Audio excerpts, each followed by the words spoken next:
اینکه آیا زنهای رسول خدا صلی الله علیه و آله و سلم همگی اهل جنت هستند، عقیده ما عقیده قرآن.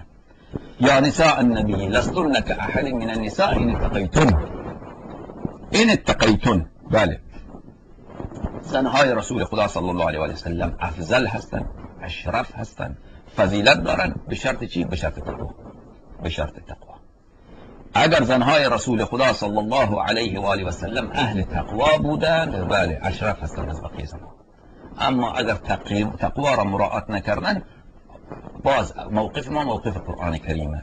یا نساء النبی صلی الله علیه و آله و سلم من یأتی منکن بفاحشه مبینه، هر کسی که از شما فاحشه مبینه را انجام بدهد عذابش چندان هست. عذابش چندان هست.